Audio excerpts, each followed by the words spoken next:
Rocket ആകാശത്ത് പോകുമ്പോൾ ഒരു പാടുണ്ടാവുമല്ലോ, അത് എത്ര സമയം നിൽക്കും? കുറച്ച് കഴിയുമ്പോൾ അത് മാഞ്ഞു പോകും. എന്റെ എല്ലാ പ്രശ്നങ്ങളും അതുപോലെ മാഞ്ഞു പോകുന്നതാവണം എന്റെ മനസ്സ്. ഞാൻ ഒന്നിനെ കുറിച്ചും ബോധേഡല്ല, ഡിറ്റാച്ച്ഡ് ആവുക എന്നുള്ള ഒരു വാക്ക് പറയാറുണ്ട്. ഒരു കുട്ടി വീണാൽ ആ കുട്ടീനെ എടുക്കാൻ പോലും ഞാൻ പോണ്ട കാര്യമില്ല 50 വയസ്സ് കഴിഞ്ഞാൽ. കാരണം ആ കുട്ടിയുടെ അച്ഛനോ അമ്മയോ എൻ്റെ മക്കളാണെങ്കിൽ അവരെടുത്തോളൂ. അനാവശ്യമായിട്ടുള്ള ഒരു കാര്യത്തിൽ ഇടപെടണം. എന്നോട് പറഞ്ഞാൽ മാത്രം ഞാൻ ഏറ്റെടുക്കാം. ഒന്ന് കുട്ടിയെ നോക്കണമെന്നോ നോക്കിക്കൊണ്ടിരിക്കുക ബസ്. എന്തു സുഖാന്ന് ആലോചിച്ചു ഈ ലോകത്ത് ജീവിക്കാൻ. ടാക്സി വേണമെങ്കിൽ ടാക്സി വിളിക്കാം, ഭക്ഷണം വേണമെങ്കിൽ വീട്ടിൽ വരും, പേയ്മെന്റ് എനിക്ക് ഓൺലൈൻ ചെയ്യാം, മൊബൈൽ ഉണ്ടെങ്കിൽ വർക്ക് ചെയ്യാം. അത്രയും ലാവിഷ് ആയിട്ടുള്ള ലോകത്താണ് നമ്മൾ ജീവിക്കണമെന്ന് നമ്മൾ അറിയാതെ നമ്മൾ വയസ്സായതൊരു വലിയൊരു വിഷമം. നിങ്ങൾ ഏറ്റവും കൂടുതൽ അധിക കാലം ജീവിച്ചിട്ടുള്ള ആൾക്കാരെ നോക്കിയാലേ അവർ മിക്കവാറും സോഷ്യലി ആക്റ്റീവ് ആയിട്ടുള്ളവരാണ്. പിറന്നാളുകൾ നമുക്ക് സന്തോഷമുള്ളതാണെങ്കിലും ഓരോ വയസ്സ് കൂടുന്തോറും നമുക്കൊരു വിഷമമുണ്ട്. എന്നാൽ ഇപ്പൊ അധികമായിട്ട് കേൾക്കുന്ന ഒരു ടേമാണ് ഏജിങ് ഗ്രേസ്ഫുള്ളി എന്നൊക്കെ. എന്താണ് ഏജിങ് ഗ്രേസ്ഫുള്ളി? ഈ മെന്റൽ ഫിസിക്കൽ കണ്ടീഷൻസ് ഒക്കെ നല്ല രീതിയിൽ കൊണ്ടുപോകുന്നതിനെയാണോ പറയുന്നത്? അല്ല, അനുവിന്റെ കാര്യം അനു പറഞ്ഞാ പോരെ. നമുക്ക് വിഷമമുണ്ടെന്ന് പറയുന്നത് എനിക്ക് കുറച്ച് വിഷമമുണ്ട്. എനിക്ക് പ്രായം കൂടുന്നത് ഇഷ്ടം. ചെറുപ്പത്തിലേ പ്രായം കൂടിയാണ്. പ്രായം എന്ന് പറയുന്നത് ഈ ബയോളജിക്കൽ ഗ്രോത്ത് ഉണ്ട്. ഓരോ വർഷവും കൂടുമ്പോൾ ബയോളജിക്കലി യു ഗെറ്റ് ഏജ്ഡ്. അതാണ് ബർത്ത് ഡേറ്റ് എന്ന് പറയുന്നത്. ബർത്ത് ഡേ അല്ല, ബർത്ത് ഡേറ്റ്. ഡേ 7 ഉള്ളൂ. ഇപ്പൊ എല്ലാ ആഴ്ചയും ബർത്ത്ഡേ ഉണ്ടോ? ബർത്ത് ഡേറ്റ് ആണുള്ളത്, അല്ലെങ്കിൽ നക്ഷത്രം ഏതാണെങ്കിലും. പക്ഷെ അത് വർഷത്തിലൊരു പ്രാവശ്യം നമ്മൾ, പക്ഷെ ഓരോ ബർത്ത് ഡേയും അല്ലെങ്കിൽ ബർത്ത് ഡേറ്റും അല്ലെങ്കിൽ ബർത്ത് സ്റ്റാറും ആഴ്ചയിലായാലും, സ്റ്റാർ എന്ന് പറയുന്ന മാസം, സ്റ്റാർ എല്ലാ മാസവും വരുമല്ലോ. അപ്പോൾ ആഴ്ചയിൽ പ്രായം കൂടാം, മാസത്തിൽ പ്രായം കൂടാം, വർഷത്തിൽ പ്രായം കൂടാം. ഇതൊക്കെ എണ്ണി കണക്ക് കൂട്ടാം. പക്ഷെ അത്രയും കാലം നമ്മൾ ജീവിക്കുമ്പോൾ we become more wiser and wiser. Education gives you more wisdom. അറിവ്, എഡ്യൂക്കേഷൻ എന്ന് പറഞ്ഞാൽ സർട്ടിഫിക്കറ്റ് അല്ല, വരും വരായികളെ കുറിച്ച് ചിന്തിക്കാനുള്ള കഴിവ്, വിവേക വിവേചന ബുദ്ധി എന്നാ പറയാം. പ്രായം കൂടുമ്പോഴും ഇതില്ലാത്ത കുറേ പേരുണ്ട്.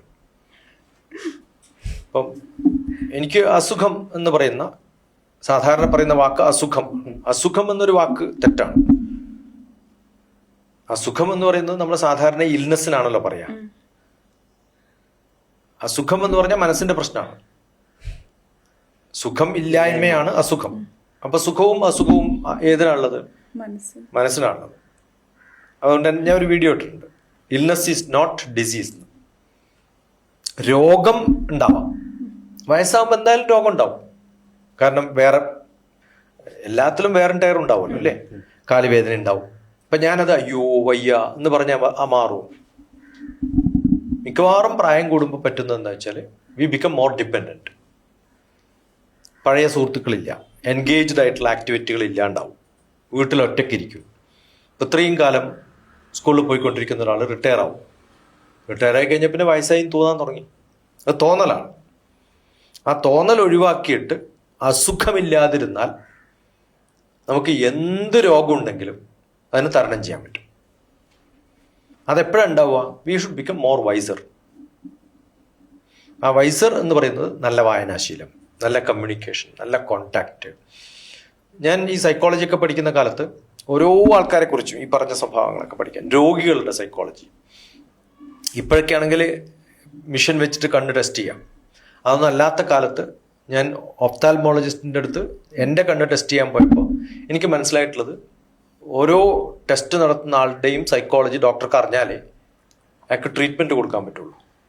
കാരണം നമ്മൾ കണ്ണട വെച്ചിട്ട് വായിക്കാൻ പറ്റുന്നുണ്ടോ എന്ന് ചോദിച്ചിട്ട് ലെൻസ് ഇടുമല്ലോ. അപ്പം എനിക്കറിയാം അയാൾ ഒരു പ്രാവശ്യം എടുത്തിട്ട് വേറൊരു സാധനം എടുത്തിട്ട പോലെ ഇടുന്നത് അതേ സാധനം തന്നെയാണ്. എന്നിട്ട് ഇതാണോ നല്ലത് മറ്റേതാണോ നല്ലത് നമ്മളോട് ചോദിക്കും. പറഞ്ഞു ഇത് ശരിയില്ല, മറ്റേതാ നല്ലത്. മറ്റേ തന്നെ ഇയാൾ ഇട്ടിരിക്കണതാണ്. പക്ഷെ അയാൾ നമ്മളോട് പറയില്ല. ഇങ്ങനെ ട്രിക്ക് കളിക്കുന്ന ഡോക്ടർമാരെ നമുക്കറിയാം.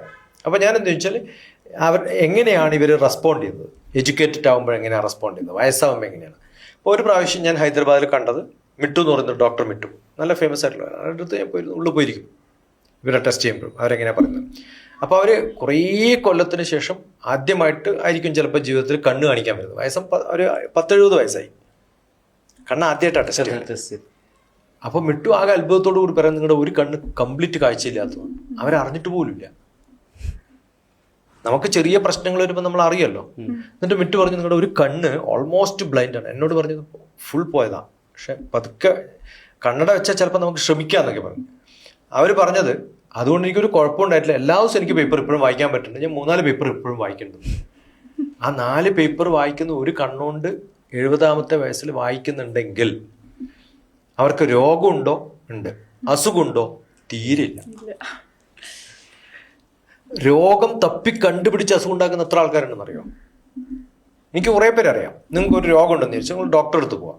ടെസ്റ്റൊക്കെ കഴിഞ്ഞിട്ട് അവർ പറയും ഇല്ല, എല്ലാ പാരാമീറ്റേഴ്സും കറക്റ്റാണ്, അവരുടെ രോഗം അപ്പം പോയി. അപ്പോൾ അവർക്ക് രോഗമായിരുന്നു, അസുഖമായിരുന്നു. തലവേദന എന്തൊക്കെ കൊണ്ടുവരാം? കുറച്ച് എണ്ണ തേച്ചിട്ട് വെയിൽ കാച്ചി തേച്ചാൽ തേച്ച് കാച്ചിയാൽ, എണ്ണ കാച്ചിയിട്ട് തേക്കാൻ പറയുന്നതാണ് ആയുർവേദം. തേച്ചിട്ട് കാച്ചിയാലോ? നിങ്ങൾ നല്ലപോലെ എണ്ണ തേച്ചിട്ട് പുറത്തു പോയാലോ? തേച്ച് കാച്ചി, അതുകൊണ്ട് അസുഖം വരുന്ന പറയുന്നത്. അപ്പൊ ഇത് മാത്രം മതി ചിലപ്പോൾ തലവേദന വരാൻ. അല്ലെങ്കിൽ അയൽവാസിയുടെ വേസ്റ്റ് നമ്മുടെ പറമ്പിലിട്ടാലും നമുക്ക് തലവേദന വരും. പല ജനങ്ങളും നമ്മളോട് സംവദിക്കുന്നതിന്റെ രൂപം മാറിയ തലവേദന വരും. ഇതിന് ഡോക്ടറെ അടുത്ത് പോയാൽ എന്താ ചോദിക്കുക? നിങ്ങൾ ഏത് ഡോക്ടറെ അടുത്ത് പോകുന്നു എന്നനുസരിച്ചിട്ടാണ് അവർ പ്രിസ്ക്രിപ്ഷൻ പറയാം. ഞാൻ ഒരു സൈക്കാട്രിസ്റ്റിന്റെ അടുത്ത് പോയാലും ആ തരത്തിലാണ് ചോദ്യം ചോദിക്കുക. ഐ സ്പെഷ്യലിസ്റ്റ് അടുത്ത് പോയാലും തലവേദനക്കായാലും വേറൊന്നല്ലോ നോക്കുക. നിങ്ങൾ ഒരു ENT അടുത്ത് പോയാൽ എന്ത് ചെയ്യും? നോസിൽ എവിടെയോ വളവുണ്ടെന്ന് കണ്ടുപിടിച്ച് എന്തായാലും സർജറി ചെയ്യണം. അതേ സമയത്ത് നിങ്ങൾ ഒരു ഗാസ്ട്രോ എൻട്രോളജിസ്റ്റിന്റെ അടുത്ത് പോയാലോ അയാൾ അതാണ് കണ്ടുപിടിക്കുക. കാരണം അവരുടെ അടുത്തുള്ള ടൂളിലേ അവർക്ക് ഉപയോഗിക്കാൻ പറ്റുള്ളൂ. ഇപ്പൊ വയസ്സാകുമ്പോൾ സാധാരണഗതിയുള്ളതാണ് അവിടെ പോയിട്ട്. എനിക്കറിയാം കണ്ണിന് വല്ലാണ്ട് വിഷമമുണ്ട്, വേദനയാണെന്നൊക്കെ പറഞ്ഞ ഒരാൾക്ക് സാധാരണ റിനോളിൻ എന്ന് പറഞ്ഞൊരു സാധനമുണ്ട്. അത് വെറുതെ ക്ലീനിങ് സൊല്യൂഷനാണ്. അത് സ്ഥിരമായിട്ട് ഉപയോഗിക്കുന്ന ആൾക്കാരുണ്ട്. അതിന് പകരം സാധാരണ വെള്ളം ഉപയോഗിച്ചാലും കണ്ണ് ക്ലീൻ ചെയ്യും. നമ്മൾ ഈ കണ്ണിന് വല്ലാണ്ട് ഇറിറ്റേഷൻ ഉണ്ടെന്ന് പറയുമ്പം കുറച്ചൊരു വെള്ളം എല്ലാ ദിവസവും ഒറ്റിച്ച് കൊടുത്തു നോക്കും നിങ്ങൾ. മാനസികമായിട്ടുള്ള പ്രശ്നമാണ്. എല്ലാം അങ്ങനെയാണെന്നല്ല ഞാൻ പറയുന്നത്. മിക്കവാറും ഒരു 60% of the problem psychosomatic problems ആണ്. അതെന്തുകൊണ്ടാണ് ഉണ്ടാവുന്ന വെച്ചാൽ വേറെ പണിയില്ലാത്തതുകൊണ്ടാണ്. ഇപ്പൊ വയസ്സാവുമ്പോൾ എന്ത് പറ്റും? വേറെ പണിയില്ലാണ്ടാവും. അപ്പൊ അത് എൻഗേജ്ഡ് ആക്കുക എന്നുള്ളതാണ്.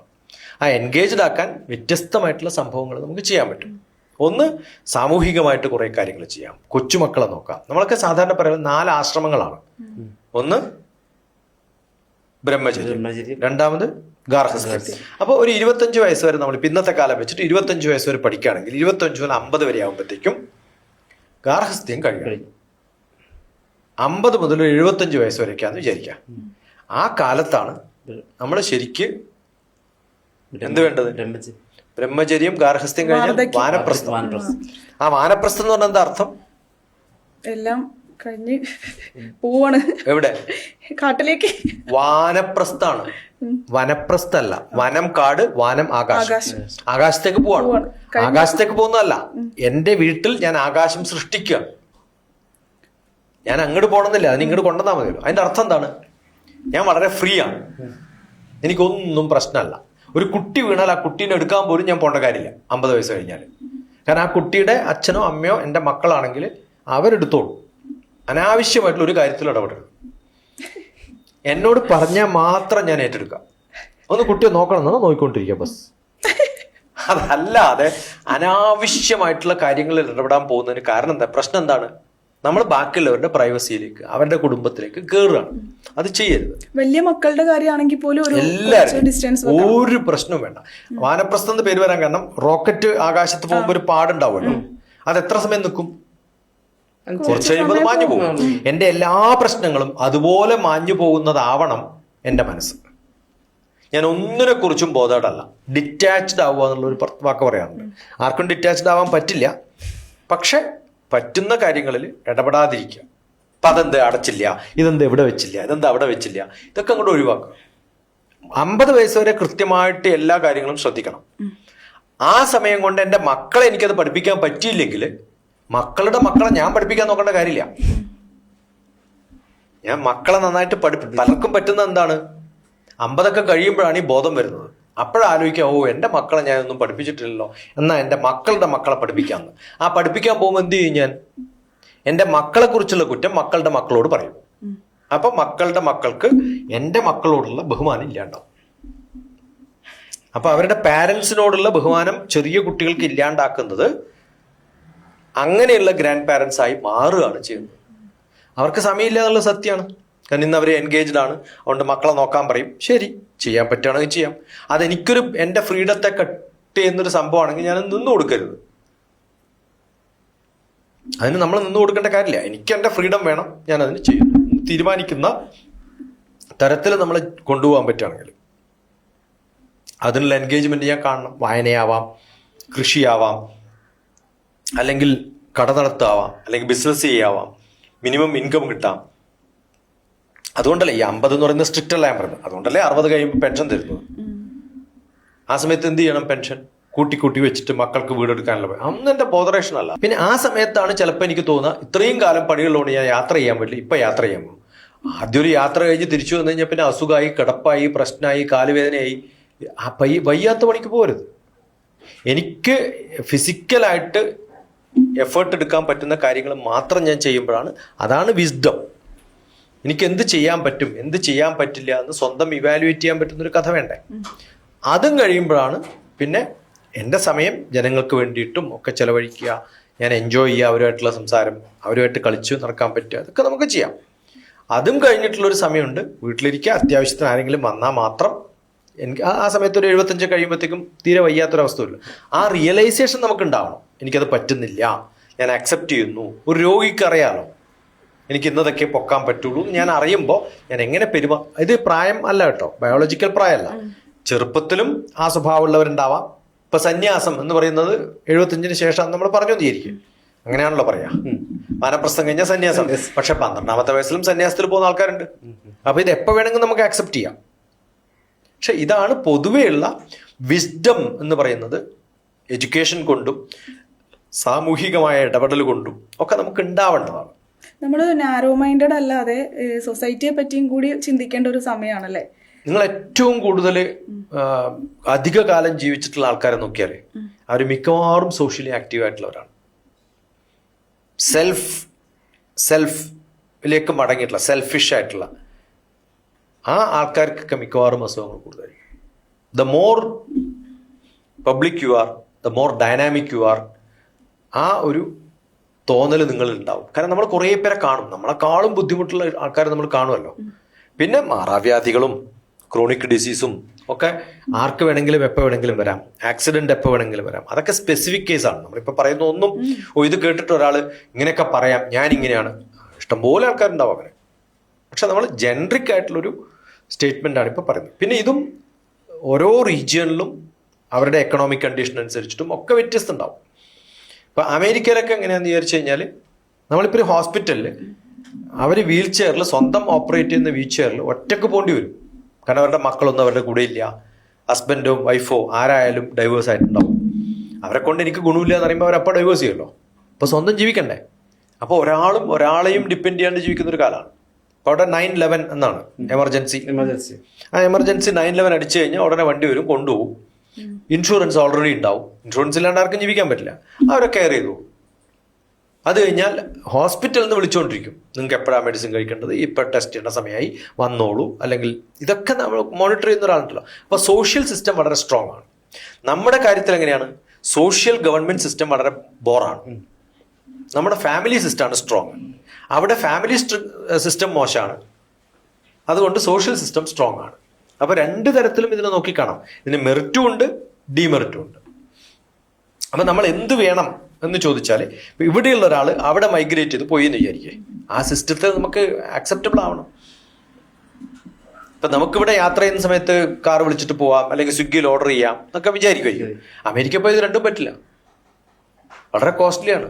പബ്ലിക് ഇല്ല, ട്രാൻസ്പോർട്ട് ഇല്ല, പല സ്ഥലത്തും വണ്ടികളുണ്ട്. നമ്മൾ ടാക്സി പിടിച്ചു കഴിഞ്ഞാൽ ഇവിടെ കിട്ടുന്നതിൻ്റെ പിന്നെ എളുപ്പം കിട്ടുമല്ലോ, അവിടെ അത് കിട്ടില്ല. അവിടെ ഡോക്ടറുടെ അപ്പോയിൻമെൻറ്റ് കിട്ടാനോ, പല്ല് വേദന ഉണ്ടെന്ന് ഡോക്ടറുടെ അപ്പോയിൻമെൻറ്റ് ഇട്ടാൽ അടുത്ത മാസമാണ്. അപ്പോഴത്തേക്ക് പല്ല് വേദന മാറുമല്ലോ ഇല്ലേ? അപ്പോൾ വ്യത്യസ്തമായിട്ടുള്ള ലോകത്ത് വ്യത്യസ്തമായിട്ടുള്ള തരത്തിലാണ് നമ്മുടെ ജീവിതം എന്ന് മനസ്സിലാക്കുക. ഇപ്പം ഇവിടെ നമുക്ക് എല്ലാവർക്കും GPay ഉണ്ടെങ്കിൽ ജീവിക്കാം. അവിടെ അങ്ങനെ ഇല്ല, അവിടെ ബാങ്കേ ഉള്ളൂ. GPay എന്ന് പറയുന്നത് അമേരിക്കയിലില്ല. അപ്പൊ നമുക്ക് ഗ്രേസ്ഫുള്ളി ഏജ് ആവാൻ വളരെ നല്ല കാലാവസ്ഥയാണ് ഇവിടെ. കാലാവസ്ഥ എന്ന് പറയുന്നത് ഗൂഗിൾ, അതുകൊണ്ടാണ് ഞാൻ പറയാൻ കാരണം. ടാക്സി വേണമെങ്കിൽ ടാക്സി വിളിക്കാം, ഭക്ഷണം വേണമെങ്കിൽ വീട്ടിൽ വരും, പേയ്മെന്റ് എനിക്ക് ഓൺലൈൻ ചെയ്യാം, മൊബൈൽ ഉണ്ടെങ്കിൽ വർക്ക് ചെയ്യാം. അത്രയും ലാവിഷ് ആയിട്ടുള്ള ലോകത്താണ് നമ്മൾ ജീവിക്കണമെന്ന് നമ്മൾ അറിയാതെ നമ്മൾ വയസ്സായതൊരു വലിയൊരു വിഷമമായിട്ട് എന്ത് സുഖാന്ന് ആലോചിച്ചു ഈ ലോകത്ത് ജീവിക്കാൻ. ഞാൻ പറയാം ബ്ലസ്ഡ് ആണ്, നമ്മളൊക്കെ വലിയ ബ്ലസ്ഡ് ആണ്. ഇനി നോർത്ത് ഇന്ത്യയിലൊക്കെ പോയി കഴിഞ്ഞാലോ, കുറച്ച് പ്രായമായിട്ട് ഈ ഒരു താടിയും മുടിയും കൊളുത്ത് കഴിഞ്ഞാൽ എത്രയോ ആൾക്കാർ വന്നിട്ട് നമുക്ക് വേണ്ടി സെർവ് ചെയ്യുന്നറിയോ. കേരളത്തിലല്ലേ അതില്ലാണ്ടുള്ളൂ. അവിടെ കുറച്ച് പ്രായമായി കഴിഞ്ഞാൽ ബഹുമാനം കൂടും. എന്താ വേണ്ടതെന്ന് ചോദിക്കും. നമ്മൾ ഏതെങ്കിലും ഒരു പ്രോഗ്രാമിനോ ഫംഗ്ഷനോ ഒക്കെ പോയി കഴിഞ്ഞാൽ എത്ര പേരാ പിന്നാലെ വരുമെന്നറിയോ, സെർവ് ചെയ്യാൻ വേണ്ടിയിട്ട്. ബഹുമാനം കൂടും. അവിടെ പ്രായം ആധിക്യം കൂടുന്ന സമയത്ത് അവര് ഇൻഡിപെൻഡന്റ് ആയിട്ട് വെക്കരുത്, അവരെ സപ്പോർട്ട് ചെയ്യണം എന്നുള്ളത് ബന്ധുക്കളുടെയും സുഹൃത്തുക്കളുടെയും ഒക്കെ ഒരു ആവശ്യമായിട്ട് മാറും.